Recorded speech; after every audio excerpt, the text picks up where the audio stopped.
আর ভগবানের নামটা মনে মনে স্মরণ করবি। এই নাম নিতে নিতে নামই তোকে আকর্ষণ করে কৃপা করে দেবে। আচ্ছা, উনি বলতে পারতেন না সবার জন্য উন্মুক্ত দুয়ার, তুমি গিয়ে দেখে এসো? প্রশ্নটা আসবে না? 3 মাস ধরে নাম করো, তারপরে যাও কেন? বলতে তো পারতো, যাও গোপালকে ডেকে এসো। আসলে ভেতরে ভক্তি না থাকলে, ভেতরে অনুরাগ না থাকলে, ভগবানের ভজন না থাকলে আজও কৃষ্ণকে সামনে পেয়েও আপনার কিছু হবে না। ভজন থাকতে হবে। হ্যাঁ, আচ্ছা, প্রদীপ আছে, তেল আছে, সলিতা আছে, কিন্তু আগুন তত্ত্ব নাই। জ্বলবে প্রদীপ? জ্বলবে বাবা? তেল আছে, সলিতা আছে, তাই না? পাত্র আছে প্রদীপ, কিন্তু অগ্নির ঘষাটা তো লাগবে, অগ্নি কণাটা তো লাগবে জ্বালাতে। আমাদেরও তেমনি ভজন না থাকলে, অনুরাগ না থাকলে ভগবানকে পেয়েও পাওয়া নয়। আমাদের এই দিকে বিজয়ার দিনে মায়েরা কেমন করে সিঁদুর দিত। দুর্গা মায়ের ললাটে সিঁদুর কখন দিতে হয়? প্রতিমা বাইরে নামালে। তখন তো প্রতিমা বিসর্জন হয়ে গেছে, দর্পণ বিসর্জনের পরে ও আর প্রতিমা নয়, ও তখন কেবলমাত্র খড়কুটো। ও তখন মাকে বিদায় দেয়া হয়েছে। যাত্রা মঙ্গলের আগে, দর্পণ বিসর্জনের আগে মায়ের প্রসাদী সিঁদুর নিতে হয়। এবং অবাক হয়ে দেখি কিছু ছেলেদের তুলে দেয়া হয়, ছেলেদের কাছে সিঁদুরের কৌটো মা দিচ্ছে, আর সেই সিঁদুর মার কপালে কখনো সিঁদুর দিতে পারে সন্তান? এই অসভ্যতাগুলো এখন আমাদের মাঝে চলে আসছে পশ্চিম বাংলা থেকে। ছেলেদের হাতে সিঁদুর দিতে নেই, মায়ের কপালে দিতে। মায়েদেরই দিতে হয় দর্পণ বিসর্জনের আগে। যে সিঁদুর একটি সতী নারীর রক্ষা কবচ, সেই সিঁদুর নিয়ে এখন খেলা শুরু হয়েছে। সিঁদুর খেলার জিনিস, আশ্চর্য দেহায়। এদিকে সরে দাঁড়ান, এদিকে সরে বসুন, পেছনে ভক্তরা আসে। সিঁদুর খেলবেন না, সিঁদুর খেলার জিনিস না। কোনো বিধবা মায়ের দিকে তাকাবেন, সিঁদুরের কি মূল্য? সব হারিয়েছে সে। শাঁখা সিঁদুর সনাতনের একটা অন্যতম ঐতিহ্য, একে খেলনার জিনিস বানাবেন না। সিঁদুর এক বিন্দু মাটিতে পড়ে গেলে, আঁচল দিয়ে তুলে না নিলে, যতটুকু সিঁদুর নষ্ট করা হবে অবহেলায়, ততটুকু স্বামীর আয়ু কাটা যাবে। বিশেষ কটা দিন ছাড়া মায়েদের যদি শূন্য স্মৃতি রেখে দেয়া হয়, বিশেষ কটা দিন ছাড়া মায়েরা যদি শূন্য স্মৃতি রেখে দেয়, গরম পড়ছে, সিঁদুর রাঙা হয়ে যাবে। আর স্বামী যদি সেই শূন্য শীতের দিকে তাকায়, যতক্ষণ তাকাবে ততক্ষণ তার আয়ু কাটা যাবে। সিঁদুরের ঘটনা শুনুন। লক্ষণের স্ত্রী এসে দাঁড়িয়েছে, প্রভু আমিও বনবাসে যাব প্রভুর বা সীতামায়ের সেবার জন্য। উর্মিলা নাম না বাবা? লক্ষণ ঠাকুরের স্ত্রীর নাম উর্মিলা। উর্মিলা বললেন, আমি মা সীতাকে সেবা করার জন্য বনবাসে যাব। 14 বছরের উর্মিলাকে রেখে ঠাকুর লক্ষণ চলেছে। ঠাকুর বলছেন, না, তুমি গৃহে থাকো। একান্তে লক্ষণের চরণে প্রণাম করে উর্মিলা বলছে, 14টা বছর আমি কি করে কাটাবো? লক্ষণ বলছেন, তোমার সিঁদুরের কৌটাটা আনো। সিঁদুরটা লক্ষণ উর্মিলার সিঁথিতে পরিয়ে দিয়ে বলল, যখন সিঁদুর পরবে, সিঁদুরের মধ্যে আমার মুখখানা চিন্তা করবে, আমাকে দেখতে পাবে আমি কেমন আছি, কোথায় আছি। তোমার এই সিঁদুর যতদিন সিঁথিতে অক্ষয় থাকবে, আমাকে নিয়ে ভেবো না, যৌম আমাকে ছুঁতে পারবে না। মেয়েদের সিঁদুর পরার কয়েকটি নিয়ম আছে। সিঁথিতে সিঁদুর দিতে গেলে স্বামীর কথা চিন্তা করতে করতে দিতে হয়, এটা সাধনা, তার আয়ু বৃদ্ধি হয়। ললাটে দিতে গেলে জগৎপতি কৃষ্ণের, জগৎপতির চিন্তা করে দিতে হয়, হে জগৎপতি, আমার ললাটে সিঁদুর নিয়েই যেন আমি জগৎ থেকে যেতে পারি। এই ভেবে সিঁদুর পরে তো মায়েরা আজকাল ড্রেসিং টেবিলের সামনে দাঁড়িয়ে সিঁদুর পড়ে যাচ্ছে, এভাবে না, আসনে বসে সিঁদুর নিতে হয়। ড্রেসিং টেবিলের সামনে নিন, কিন্তু স্মরণ রাখুন এই সিঁদুরটা স্বামীর দেওয়া, এটা জগৎপতির দেওয়া। শাখাতে একটু লাগাতে হয়, 5 জায়গায় সিঁদুর রাখতে হয় মায়েদের, সিঁথিতে, ললাটে, দুটো হাতের শাখাতে, আর আগেকার দিনে মায়েরা একটু সিঁদুর আঁচলে বেঁধে নিত। স্বামী যখন বাইরে যায় না, আজও উত্তর ভারতের মায়েরা সিঁদুরের ছোট্ট একটা কৌটা আঁচলে বেঁধে রাখে, তার আয়ু মনে করে। বাইরে যাওয়ার সময় ওটা হৃদয়ে ছুঁয়ে যায়, যাতে আয়ুটা আমার আঁচলে বাঁধা থাকে। যেদিন শক্তিশালে লক্ষ্মণ ঠাকুর মূর্ছিত হয়ে যায়, হনুমান যেদিন গন্ধর্ব মাদন নিয়ে যায়, হনুমানকে বানের দ্বারা ভরত নামিয়েছিল, সেদিন অযোধ্যায় হাহাকার পড়ে গেল। প্রথমে কৌশল্যার কাছে গিয়ে হনুমান বলছেন, মা, লক্ষ্মণ ঠাকুর মূর্ছিত হয়ে পড়ে আছে, এই গন্ধর্ব মাদন নিয়ে গেলে প্রভুর ইচ্ছায় ঠাকুর লক্ষ্মণ বাঁচবে। এই দেখুন আদর্শ চরিত্র কাকে বলে। কৌশল্যা বলল, শোন, রামকে গিয়ে বলিস রামের প্রতি আমার শ্রদ্ধা আজ থেকে কিছুটা কমে গেল। কেন মা, আমার প্রভুর প্রতি তোমার শ্রদ্ধা কমে গেল কেন? কৌশল্যা যে কথা বলেছিল সেটা বড় হৃদয় মর্মস্পর্শী কথা বলল। রামের মতো ভাই থাকতে, আস্তে ঘন্টাটা আস্তে নাড়ুন, ঘন্টাটা আস্তে নাড়ুন, ওটা মনে মনে স্মরণ করে করুন। জয় শ্রী রাধে। পাঠের সময় অন্য ধ্বনি না করাই উচিত। কি করেছে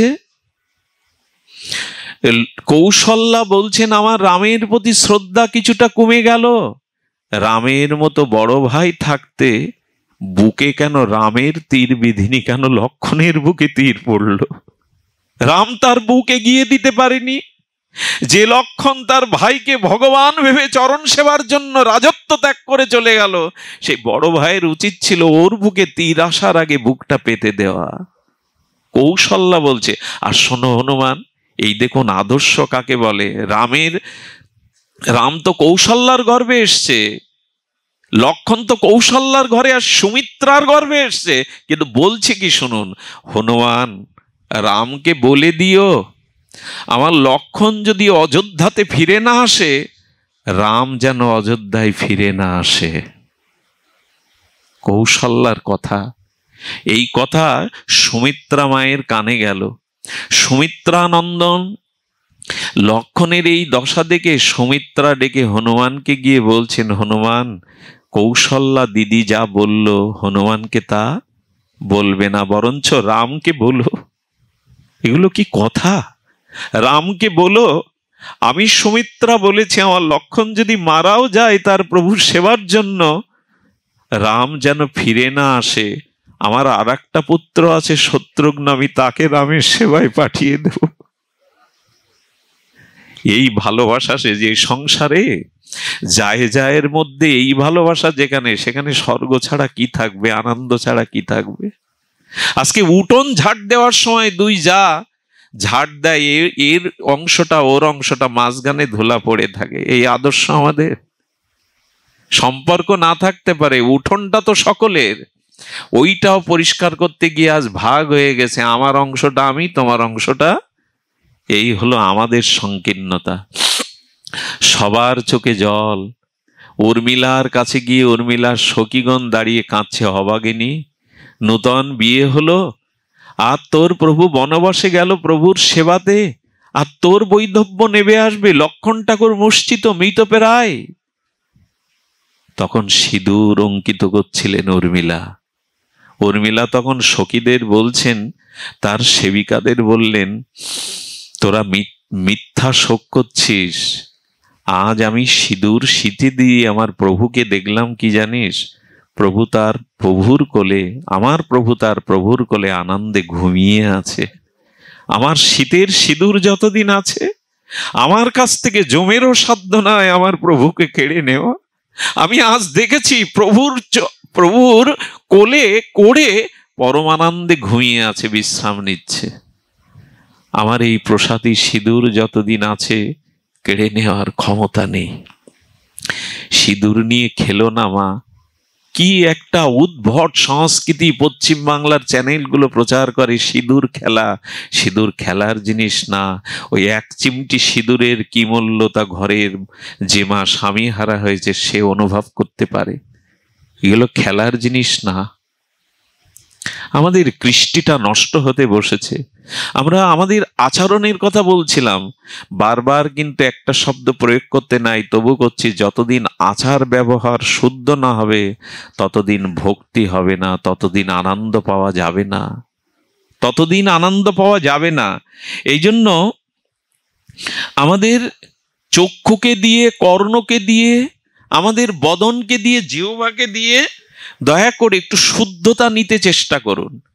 ইন্দ্রগুলি যদি শুদ্ধ কিছু নিতে থাকে, তখন ধীরে ধীরে আপনার এই রিপু সংযত হলে, রিপুগুলো শুদ্ধ হলে, ধীরে ধীরে আপনাদের মধ্যে শুদ্ধতা আসবে।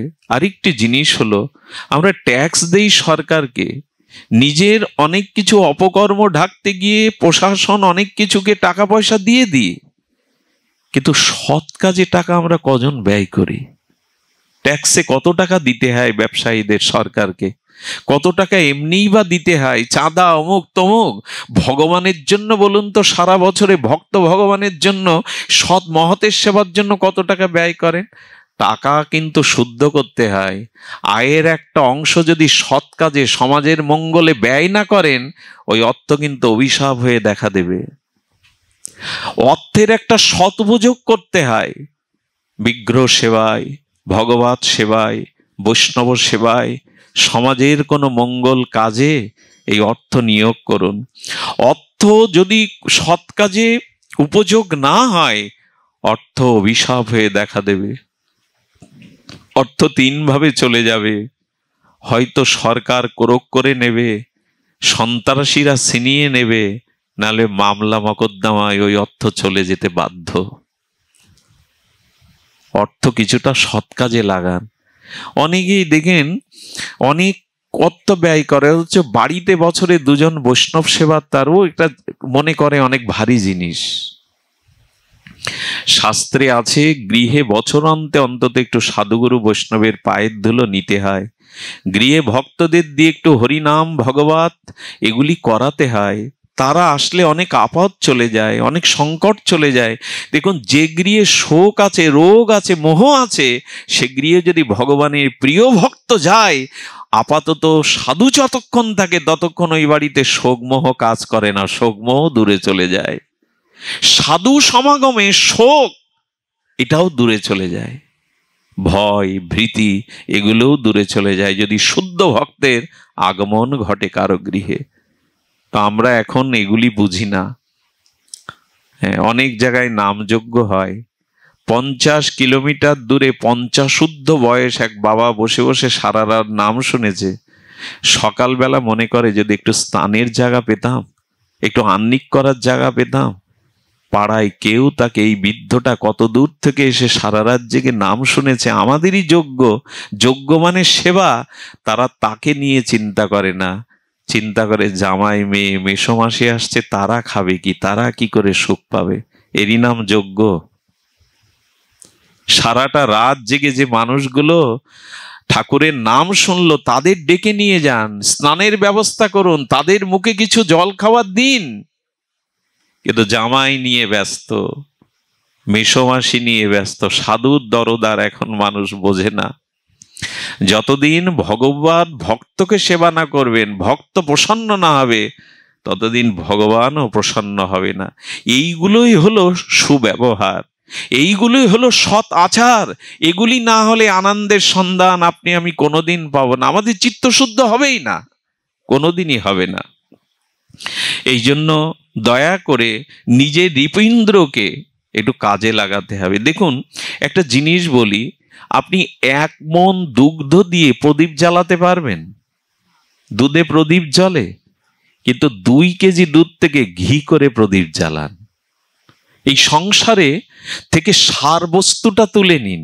সেই সার বস্তুই হলো নিজের ব্যবহারকে শুচি শুভ্র করা। দুধ থেকেই ঘি হয়, দুধ 1 মণ দিয়েও প্রদীপ জ্বালাতে পারবেন না, কিন্তু দুধ থেকে সার ঘৃত দিয়ে প্রদীপ জ্বালাতে পারবেন। দেখুন, আরেকটি জিনিস হলো, এই দেহেই আমি বলেছি রক্ত মাংস পিণ্ড দেহ অমেদ্যপূর্ণ ভরা, কিন্তু এই দেহ থেকে এই সদ আচরণ হলে, শুদ্ধ ব্যবহার হলে, মনশুদ্ধ হলে এর মধ্যে দিয়ে এই ভগবত প্রাপ্তি ঘটে। এই দেহকেই চিন্ময় শুদ্ধ করা যায় কেমন করে জানেন? আচরণ শুদ্ধতার দ্বারা। কেমন? আচ্ছা, আপনার কাছে ঘোল দেয়া হলো ভোরবেলা প্রভাতে, সে ঘোলের মধ্যে মন্থন করলে কি উঠবে? একটু কথা বলুন, কি উঠবে? মাখন উঠবে। কিন্তু ঘোল আপনি মন্থন করলেন না, হাতে বোতল রেখে দিলেন, মাখন উঠবে বাবা? আস্বাদন করা যাবে মাখন? তেমনি এই দেহকে যদি সৎ ব্যবহার, সৎ আচার, শুদ্ধতাকে মন্থন আচরণ করতে পারেন, এই দেহ থেকে এই প্রেম ভক্তি লাভ হবে, এই দেহ দিয়ে ভগবান লাভ হবে। মন্থন করতে হবে, আমাদের মন্থন করতে হবে। ভক্তিতে এমন হয়ে যায় যে ভক্তিতে বিপদটাকেও, আচ্ছা ভক্তিতে কি হয়? আচরণ শুদ্ধ হলে কি হয়? আমি গতকাল বলছিলাম, রানা বিষ পাঠিয়েছে মীরার কাছে যাতে বিষ খেয়ে সে মরে, কিন্তু বিষ বললে তো কেউ খাবে না। তাই মীরা তার সেবকদের মীরার কাছে পাঠানোর আগে রানা বলেছে, গিয়ে বলবে জগন্নাথের চরণামৃত। মীরা যখন জগন্নাথের চরণামৃত মনে করে বিষ খেতে যাবে, তার এক সেবিকা বলছেন, মীরা চরণামৃত এত কালো হয়? ওটা কালকুট বিষ। মীরা বোকা? বোকা না, মীরা বলছেন আমি জানি, দেখ ওটা যে কালকুট বিষ আমি জানি, তো জেনে শুনে বিষ পান করবি? মীরা তখন বললেন, 24 ঘন্টা যে আমাকে হত্যার চেষ্টা করে সে আমার কাছে চরণামৃত পাঠায়? যে ভগবানকেই মানে না সে চরণামৃত উচ্চারণ করে? তবে ওর মতো ভগবত বিমুখ ব্যক্তির মুখে যখন চরণামৃত উচ্চারণ হয়েছে, ও যখন বিষকে চরণামৃত বলেছে, আমি কেন চরণামৃত মনে করব না? এই বিশ্বাসে যখন চরণামৃত মনে করলেন, গোবিন্দই ওর মধ্যে এসে বললেন তার গিরিধারী লাল। সাপের বিষ তো ওষুধ তৈরি করা যায়, যায় না? এই জন্য সাপের বিষের এত দাম, সোনার থেকে দাম। তো বিজ্ঞানীরা, গবেষকরা যদি সাপের বিষ থেকে ঔষধ তৈরি করতে পারে, প্রেম ভক্তি বিশ্বাসে মীরার বিষ চরণামৃত হবে না কেন? তবে সাবধান, আপনি যেন এই লীলা অনুকরণ করতে যাবেন না। আপনি আমি এই করতে গেলেই কিন্তু ডাক্তারে কাজ হবে না। ওই বিশ্বাস, ওই শুদ্ধতা এখনো আমাদের অর্জন হয়নি।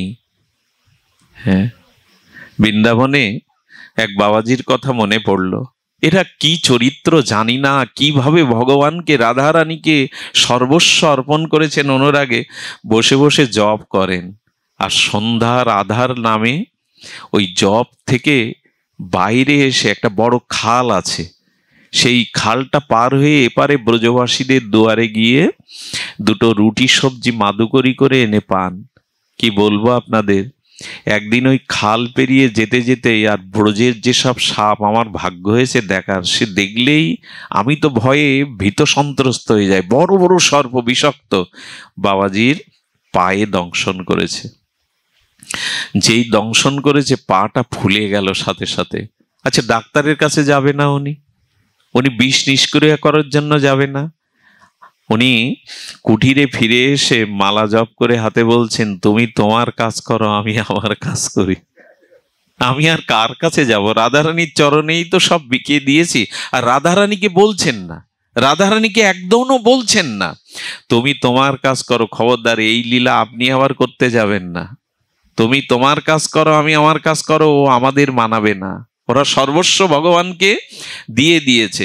বিষ কি হয়েছে জানেন? পাটা ফুলতে ফুলতে 2 দিনে বিষ মাথায় উঠে গেছে, চোখটা জাল পড়ে গেছে। ওনার এক বান্ধব ছিল, তিনিও সারাদিন বসে বসে রাধারানীর চরণ চিন্তা হরিনামে রত থাকতেন। সন্ধ্যাবেলায় 2 বন্ধু একবার দেখে যেত দুইজনকে, বললো কালও এলো না, কি হয়েছে? সন্ধ্যার আধার হতে হতেই বন্ধু খাল পার হয়ে এসে দেখে সমস্ত পা ফোলা, চোখ টোকগুলো যেন জাল পড়ে গেছে। কি হয়েছিল? ইশারায় বললেন সর্প দংশন করেছে। তো কোনো উপায় করনি? বললেন উপায় কি করব, যার চরণে সব সঁপে দিয়েছি, এটা যদি প্রারব্ধ থাকে তিনি চরণে নিয়ে নেন তো নেবেন, আমার কি করার আছে। যেই বলল বিষ আর থাকবে না, যাকে কামড়েছে সে বলছে বিষ আর থাকবে না। কেন জানো? আমি যে তোমার মতো সাধুকে দর্শন করেছি। বলেই লুটিয়ে পড়ে ওনার পাদ ধুলোটা উনি মাথায় নিয়ে নিলেন। যেই নিয়ে নিলেন, গল্প শোনাতেও আসিনি এখানে, সঙ্গে সঙ্গে বিষ নেমে গেল। এদের আস্থা, এদের বিশ্বাস, রাধারানীর চরণে সমর্পণ, এরা ওই জগতের। ওটা আপনার আমার অনুকরণীয় নয়। খবরদার এইসব অনুকরণ করতে যাবেন না। এগুলো অনুকরণ, দেখুন রাম ভগবান লক্ষণের শক্তিশালের জন্য সুসেন বৈদ্যকে ডেকে বিশল্যকরণী হনুমানের দ্বারা ঔষধ আনতে পাঠালেন। রাম যদি এটা না করতেন তাহলে ওই রামের দোহাই দিয়ে আমরাও ভাই ওইখানে পড়ে থাকলে বলতাম ওষুধের দরকার নেই, রাম রাম করো।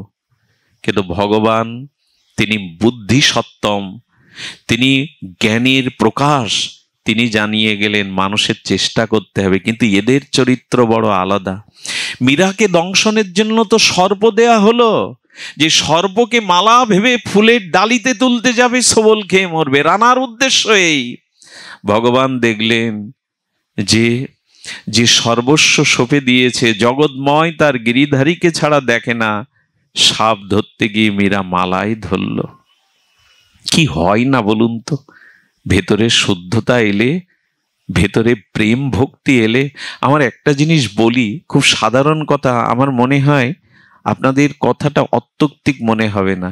100 বছর আগে ফিরে যান, এত ঔষধপত্র ছিল না, কিন্তু অনেক প্রাচীন যারা সৎ কথা বলতো, সৎ চরিত্র নিয়ে বাস করত, এত শাস্ত্র ঘাটাঘাটি, এত বক্তব্য, এত পাঠ কীর্তন ছিল না।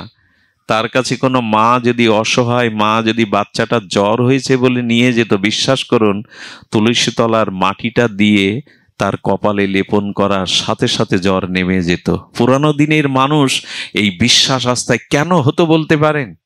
ওদের স্বভাব চরিত্র শুদ্ধ ছিল, ওদের নিষ্ঠা ছিল, ওদের ভিতরে সৎ আচরণ ছিল। আমার মতো এত বক্তব্য, এত শাস্ত্র মহিমা প্রকাশ না করলেও ওদের চরিত্র, ওদের মানসিকতা, ওদের আচার ব্যবহার শুদ্ধ ছিল, সত্য ছিল। সেগুলির দ্বারাই তারা জগতের অনেক কল্যাণ করেছে, অনেক কল্যাণ করেছে। তাই বারবার যে কথাটি বলতে এসছি, জীবনে কৃপা করে শুদ্ধ আচরণশীল হন, তাহলেই আনন্দ, তাহলেই ভক্তিটা আমাদের আসবে। সুধীবৃন্দ, একটি ঘটনা মনে করে দিই। আহার হর স্বামীসায় আমরা মিথ্যা, ছলনা, কপটতার আশ্রয় নিচ্ছি। আজ দুপুরে আমারই খুব শ্রদ্ধেয় একজন মাও বলছিলেন, বাবা, মানুষের মধ্যে যদি কপটতা না থাকতো, সে অতি শীঘ্রই কল্যাণ লাভ করতে পারত, ভগবান পেতে পারত। কথাটা আমাকে অনেকক্ষণ ভাবিয়েছিল। সত্যই তো, কপটতাটি কপট বন্ধ করে দেয়। দরজা যদি ভেতর থেকে খিল দিয়ে দেন, বাইরে থেকে আর কেউ ঢুকতে পারে না। গোবিন্দ বলছেন, যার হৃদয়ে কপটতা আছে তার হৃদয়ে আমি ঢুকতে চেষ্টা করলেও পারি না। তো কপট বন্ধ করা।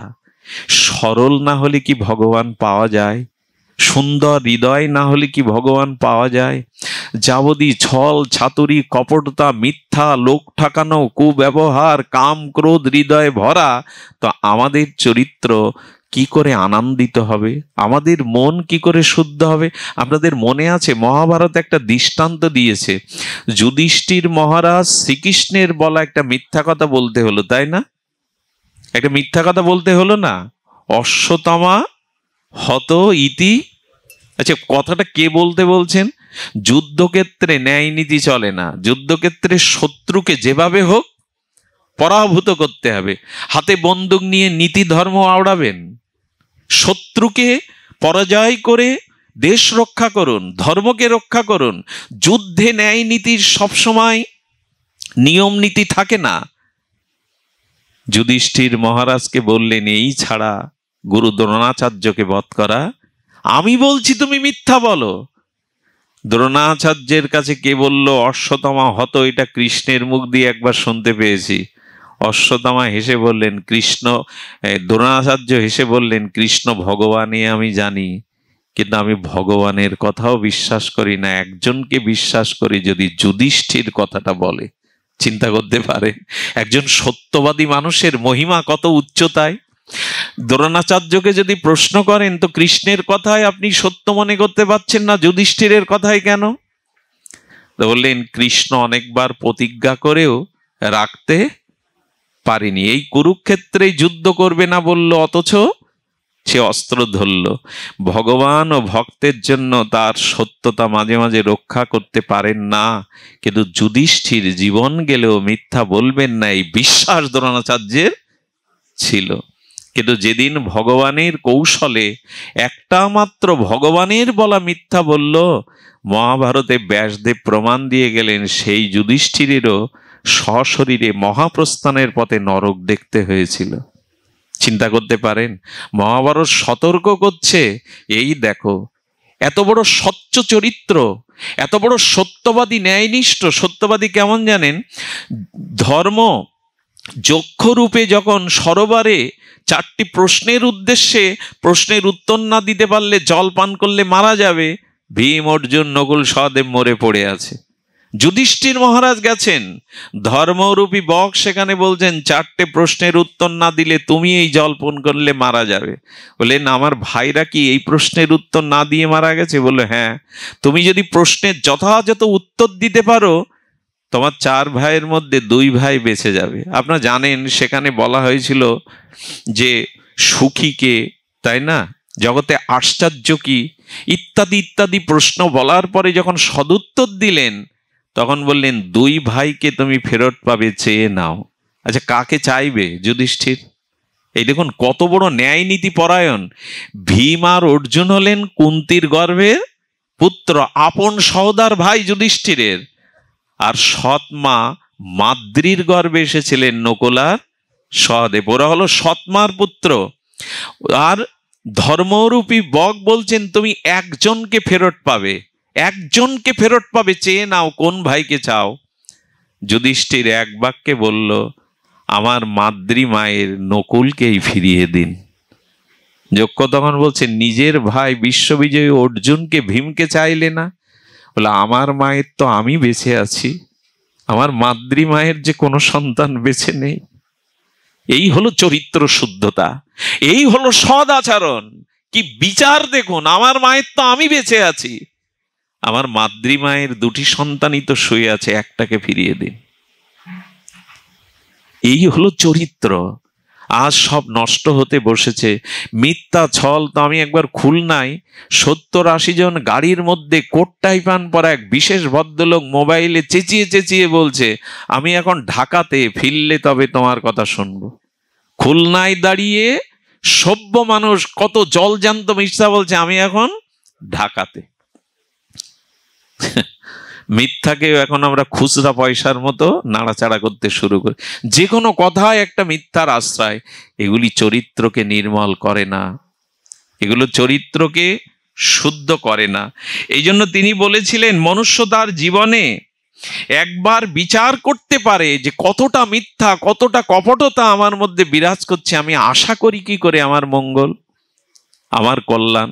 তাই আপনাদের কাছে নিবেদন করি, আজ মনে করেছিলাম বড় ক্লান্ত, হরিকথা অল্প বলেই পাঠ বিশ্রাম দেব, তবু আপনাদের সামনে দেখলে, আপনাদের মতো ভক্তকে দেখলে মনটা হরিকথা থেকে নামতে চায় না, সব ক্লান্তি যেন কোথায় চলে যায়।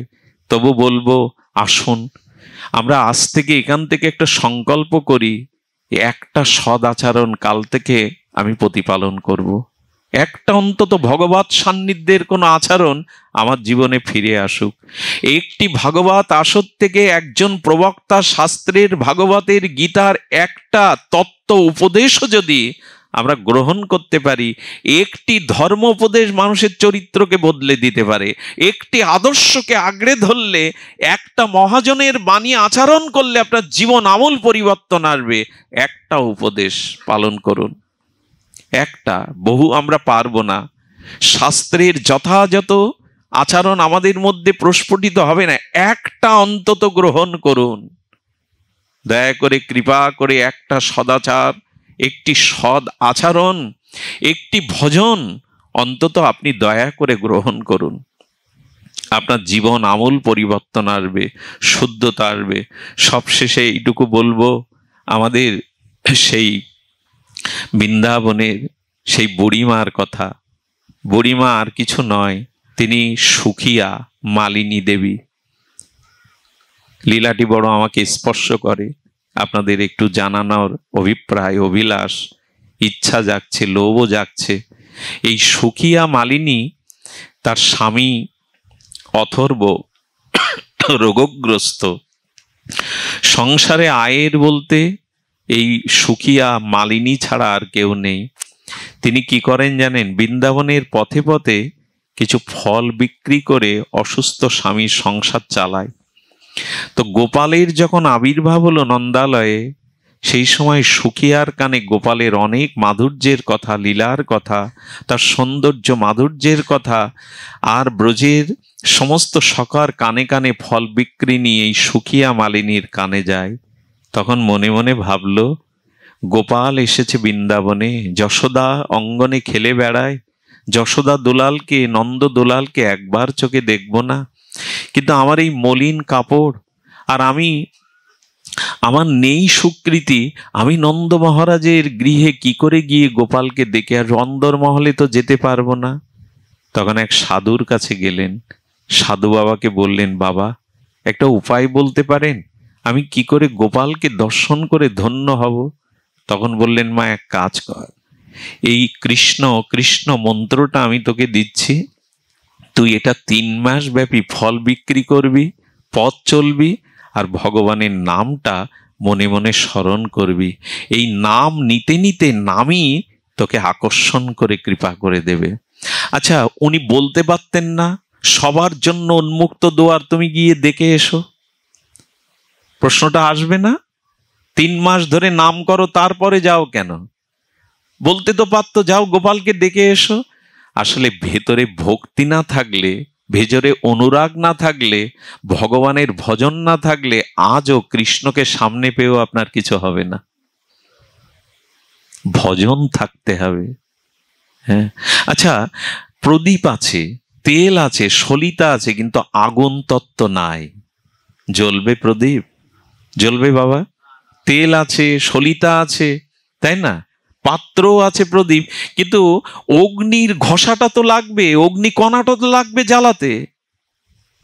আমাদেরও তেমনি ভজন না থাকলে, অনুরাগ না থাকলে ভগবানকে পেয়েও পাওয়া নয়। এই জন্য সাধু পদ বলে দিল, 3 মাস ধরে হরিনাম করতে করতে ভগবানের প্রতি তোমার অনুরাগ জন্মাবে, ভগবানের প্রতি তোমার পিপাসা জাগবে, উৎকণ্ঠা জাগবে, তখনই গোপালকে দর্শন করে তুমি ধন্য হতে পারবে। সাধুরা তো মার্গ দেখিয়ে দেয়, ভজন দেখিয়ে দেয়।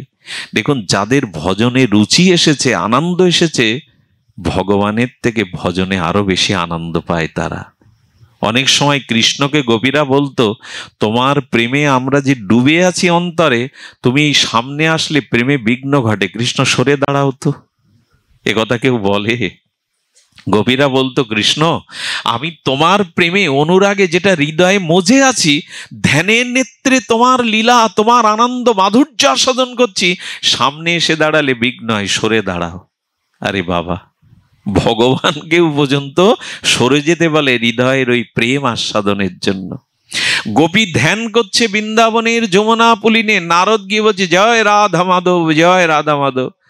গোপী চোখ খোলার পরে বলছে, গোপী তোমরা তো ধ্যান, পূজা, পার্বণ এইসব জানো না, এখন ধ্যান করছো কেন?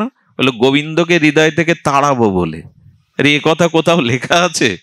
কোন শাস্ত্রে এরকম বলেছে যে অনেক যুগ যুগান্তর ভগবানকে ধ্যানের দ্বারা পেতে চেষ্টা করছে সাধু মহাত্মা ঋষিগণ, আর গোপী বলছে গোবিন্দকে হৃদয়ে তাড়াবো, এই জন্য ধ্যান করছি। তো বললেন, তাড়াতে পেরেছো? বলে, চোখ বন্ধ করে ধ্যান করতে গিয়ে আরো বেশি করে তার প্রতিচ্ছবিটা ফুটে উঠছে। চোখ বন্ধ করলেই হৃদয়েরও তারও ভেসে উঠছে, তবু চেষ্টা করছি, তাড়াবে কেন? নারদ তখন বলছেন, গোবিন্দকে কে হৃদয়কেও তাড়ায়, তাড়াতে চাচ্ছ কেন? বললেন, ও যদি হৃদয়ে থাকে আমার সংসার করা হবে না, আমি সংসার করতেও পারবো না। বলে, কিরকম? তাহলে জানো, সকালবেলা আমি গাভী দহন করতে পাঠিয়েছিল শাশুড়ি মা, আমি গাভীর বাট থেকে যখন দুগ্ধ দহন করছি, কৃষ্ণ পাশে, ওই যে কৃষ্ণ চিন্তা সবসময়, তো কৃষ্ণের বাল গোপালের রূপ এসে বলছে, ও গোপী, আরে যশোদা কাল রাত্রে আমাকে খেতে দেয়নি, বড় ক্ষুধা, দাও না একটু দুধ খেতে দাও না।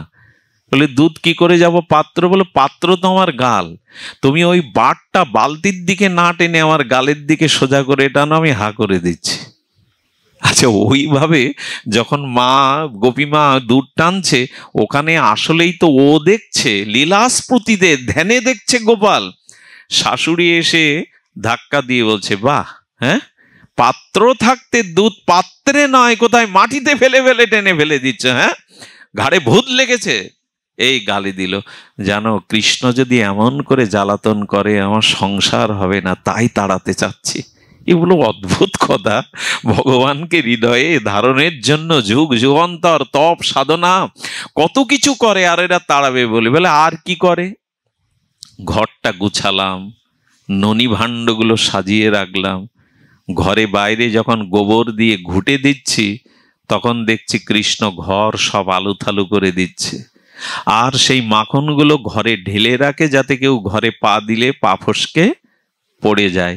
এই যখন করছে, আমি রাগে সেই গোবর ছুঁড়ে মারতে গেলাম। বেরিয়ে যা ঘর থেকে, দুষ্ট, বেরিয়ে যা, ঘর নষ্ট করছিস, মাখন ঢেলে দিচ্ছিস। কোথায় কৃষ্ণ? ওদের লীলাস্ফূর্তিতে তো কৃষ্ণকে দেখছে। সেই গোবর গিয়ে পড়েছে শাশুড়ির মুখে। আমার সংসার হবে? আমাকে রাখবে সংসারে? কত গালি দিল। বেরিয়ে যাও উন্মাদিনী, পাগল কোথাকার। বলো তো, কৃষ্ণ হৃদয়ে থাকলে সংসার হবে? কি গোপীদের ভাবনা গো। হ্যাঁ, সংসার করতে আমায় ও দেবে না। সংসার করতে জানো, বাড়িতে আত্মীয় স্বজন এসে শাশুড়ি বললে, ভুল তো তোমার সব কাজে, ঘাড়ে কোন ভূত লাগে আমি জানি না, রান্নাটা অন্তত ভালো করে করো। আমি রান্না করতে গিয়ে পরমান্নে লবণ দিয়ে বসি, আর আমি মালপোয়াতে চিনি না দিয়ে লবণ দেই। মাঝে মাঝে কড়াইতে জল ঢালতে গিয়ে আমি জ্বলন্ত কাঠে জল ঢেলে দিয়ে আমার রান্না করা হয় না। নারদ, ও হৃদয়ে থাকলে আমার সংসার করতে দেবে না। ধন্য গোপী তোমরা, ধন্য তোমাদের কৃষ্ণ প্রেম। ভগবান তোমাদের পেছনে লেগে রয়েছে। এত প্রেম যে ভগবান গোপীদের দুয়ারে দুয়ারে, এত মাখন চুরি, এত গোপীদের দুয়ারে যাবে কেন? যেখানে প্রেম সেখানে গোবিন্দ ছুটে যাবে। যে ফুলের মধ্যে গন্ধ মধু আছে, ভ্রমরকে নিমন্ত্রণ করা লাগবে না। ভ্রমর তো গুঞ্জরিত রাগ রাগিনী দ্বারা ফুলের বক্ষে বসতে চাইবে। যে ভক্তের হৃদয়ে শুদ্ধ প্রেম আছে, ভগবান তার পেছনে তো ছুটে বেড়াবেই। ভগবানের খুব প্রয়োজন ওইটুকু প্রেমের। আচ্ছা, যদি বলেন আমার হৃদয়ে ভগবান প্রেম দিচ্ছেন না কেন? রাধারানী প্রেম নিক্ষেপ করছে জগতে, কিন্তু সেই প্রেমকে ধারণের মতো আমার হৃদয় এখনো শুদ্ধ। আচ্ছা, বালুর উপরে যদি জল পড়ে, বৃষ্টির জল দাঁড়ায় তো না, শুকিয়ে যায়? কিন্তু জলের পাত্রে জল পড়লে 2 মাস স্থায়ী হয়। আমার হৃদয়টা এখনো কামনা বাসনায় অশুদ্ধতায় ভরা। তাই রাধারানী সবাইকে প্রেম দেবে বলে প্রেম নিক্ষেপ করছে, লাদিনী শক্তি, কিন্তু আমার পাত্র যে নাই। আচ্ছা, আকাশ থেকে মুষলধারে বৃষ্টি হচ্ছে, আপনি অশ্রদ্ধায় পাত্র ছুড়ে দিলেন, মাটির ঘট উপর হয়ে পড়লো। 24 ঘন্টা বৃষ্টি হলেও পাত্রে বৃষ্টি পড়বে? আমাদের পাত্র তো গোবিন্দের দিকে, রাধারানীর দিকে দেওয়া নেই, দেওয়া আছে কামনা বাসনার দিকে, ভোগের দিকে। তা প্রেম আসলে ওখানে যাবে কি করে? তাই হৃদয়টা শুদ্ধ করে একবার ভগবানের দিকে দিয়ে দিন। হৃদয়টা শুদ্ধ হলেই সব পাওয়া হবে। শুকিয়া 3 মাস নাম করছে, আর যত নাম নেয় তত গোপালের প্রতি অনুরাগ বৃদ্ধি হয়। তখন আর গোপালকে না দেখে থাকতে পারবে না। খেতে শুতে উঠতে বসতে ওই নাম তাকে পাগল করে দিয়েছে। সাধু বাবাকে বললেন, আর যে তাকে না দেখে থাকতে পারি না। সাধু বাবা ওর ব্যাকুলতা উৎকণ্ঠা প্রেম দেখে বললে, এবার যাও বুড়িমা, কিছু দেব ফল মাথায় নিয়ে ব্রজের পথে যেতে যেতে আজ নন্দ ভবনের দুয়ারের পথ ধরে চলেছে, আর বলছে, ফল নেবে গো, ফল নেবে গো। কথাটা আর কাউকে না জেনে যাতে গোপালের কানে যায়, ওই মন থেকে বলছে, ফল নেবে গো। গোপালও সেদিন মাকে সরিয়ে দিয়ে, যোগমায়ার দ্বারা খেলার সাথীদের সরিয়ে দিয়ে, ছোট ছোট পায়ে ছোট্ট বাল গোপাল, এক দিব্য জ্যোতিপুঞ্জ চিন্ময় গোপাল এসে বুড়িমার সামনে এসে আঁচল ধরে টানছেন, ও বুড়িমা। যেই ও বুড়িমা বলেছে, পেছনে ফিরে তাকে বলছেন, বুড়িমা, আমায় একটা ফল দাও না। গোবিন্দ বললেন, এই দেখো সাধুর আদেশে নাম আর আমার ভাবনা ভাবতে ভাবতে তার হৃদয় এত শুদ্ধ, এত প্রেম এসে গেছে, এখন গোবিন্দই পেছন থেকে তাকে ডাকছে, ও বুড়িমা। বুড়িমা ঝুড়ি নামিয়ে গোপালের অপরূপ সেই প্রেমময় বদনের দিকে তাকিয়ে বলছে, বুড়ি বাদ দিয়ে মা বলে ডাকতে পারিস না? তোর মুখের শব্দও এত মধুর। বললেন, বুড়িমা আমায় একটা ফল দেবে? ছোট্ট করপল্লব হাতের সৌন্দর্য দেখে বললেন, ওই হাতে তো সব দিতে ইচ্ছা করে রে গোপাল, একটা কেন, সব দিতে ইচ্ছা করে, কিন্তু ওটাই যে আমার সম্বল। গোপালের হাতে দুটো ফল দিয়ে দিল। বুড়িমা চাইছেন কথার জালে জড়িয়ে আরো কিছুক্ষণ যদি রাখা যেত সামনে তাকে। ও তো চঞ্চল শিশু, চলে যাবে, যদি আরো কিছুক্ষণ রাখা যেত। বুড়িমা বলছে, ও গোপাল, আমি তো তোমায় ফল দিলাম, আমায় মূল্য কি দেবে? গোবিন্দ তখন বলছেন, গোপাল তখন বলছেন, বুড়িমা মূল্য কাকে বলে তা তো আমি জানি না। সত্যি সত্যি ভগবান মূল্য, ভগবান আমাদের গোপাল, গোবিন্দ অঙ্কে খুব কাঁচা, জানেন? আমাদের গোবিন্দ অঙ্কে খুব কাঁচা। কেন জানেন? উনি কে কত তাকে ভালোবাসলো, কে কত কাকে কি দেবে, এই অঙ্ক ওনার মাথায় ঢোকে না। উনি শুধু এইটুকু বলেন, সব উজাড় করে আমায় দাও, আমিও আমার সব তোমায় দিয়ে দেবো। এই অঙ্ক গোবিন্দ বোঝেন। তুমি তোমার দেহ মন আমায় দাও, আমিও আমার সবটুকু তোমায় দিয়ে দেব। ভগবান গুণ ভাগ বোঝেন না, অতি সরল ভগবান। এই জন্য উনি বললেন, আমি মূল্য বুঝি না। বুড়িমা মূল্য কি?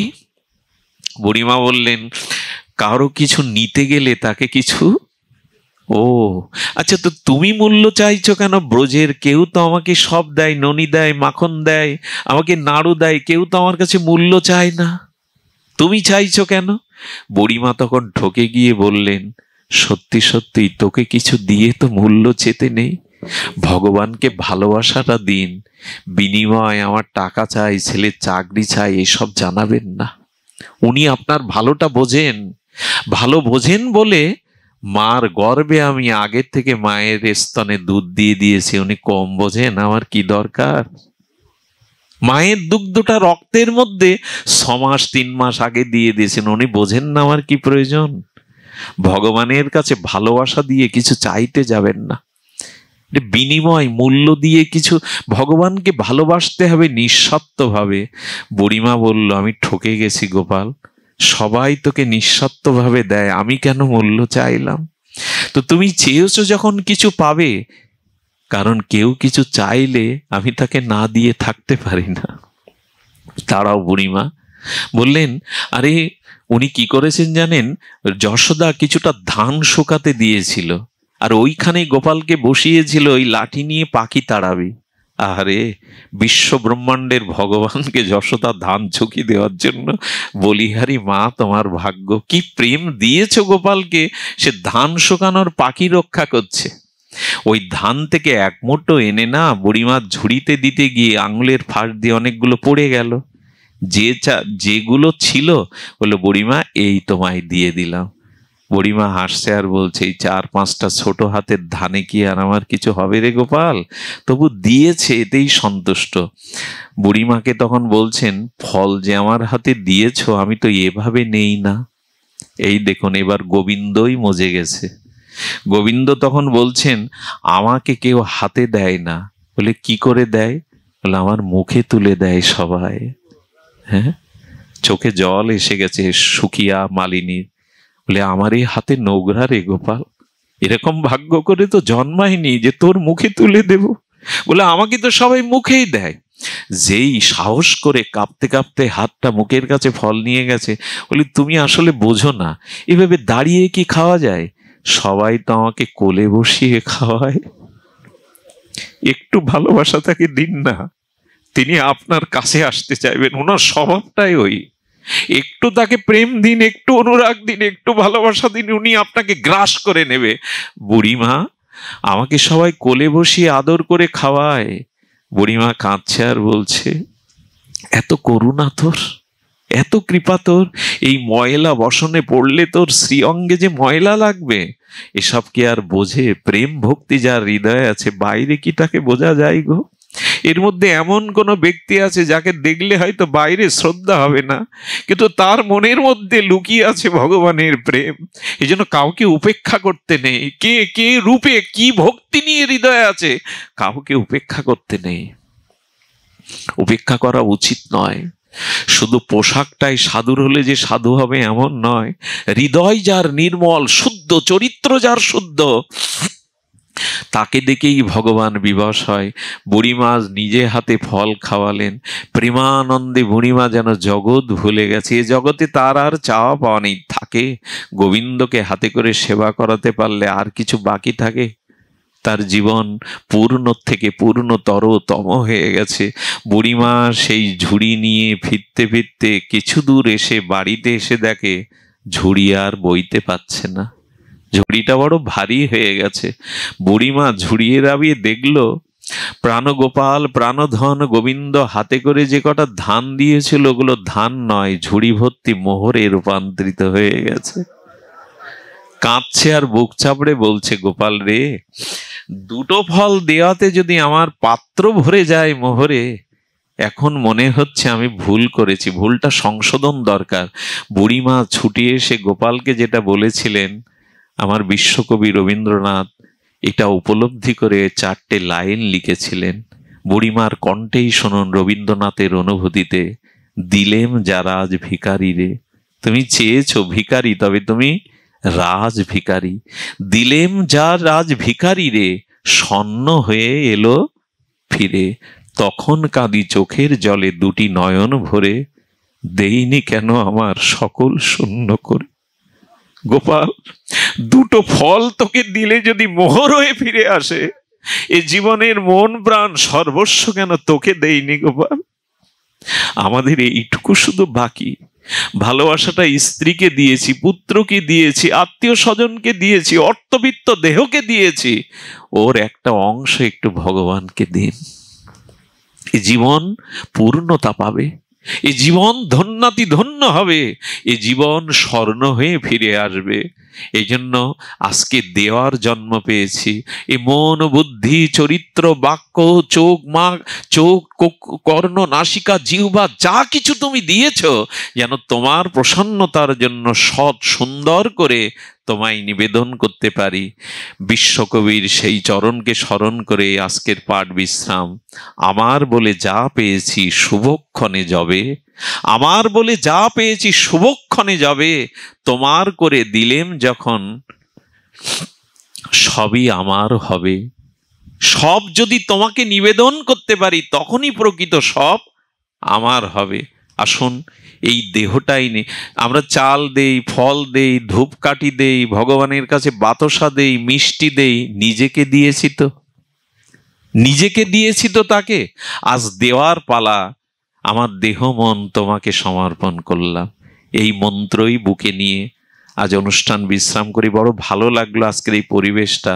এত সুন্দর শ্রীবিগ্রহের মন্দির যার গৃহে, তার গৃহে ভগবানের আশীর্বাদ, ভগবানের সৌরভ তো থাকবেই। পাঠ করতে গিয়ে আমিও হারিয়ে গিয়েছিলাম। অনেক বিজ্ঞজন এসেছেন, আলাদা করে নাম নেব না। আপনাদের উপস্থিতি একান্ত কাম্য। আসুন এই ভাগবত পরিমণ্ডলে ভগবানকে মাঝখানে রেখে আমরা মিলিত হই। এমনি করে আবারও গৌর হরি যেন আমাদের মিলন করান, আবারও আপনাদের স্নিগ্ধ সান্নিধ্যে যেন এমনি করে আমরা আবার গুণকীর্তন করতে পারি। আমার সাথে আজ 2 দিন ধরে আমাদের পার্থদা, তিনি আমাদের গৌতম দা, মাতা ঠাকুরানী, তারা যেভাবে এসেছে তাদের প্রতি আশীর্বাদ করবেন, ভবিষ্যৎ জীবন যেন তারা ভক্তিপথে এগিয়ে যেতে পারে। আজ এখানেই ভাগবত পূর্ণ বিশ্রাম। শ্রী গুরু প্রেমানন্দে গৌর হরি বল। জয় শ্রী রাধে।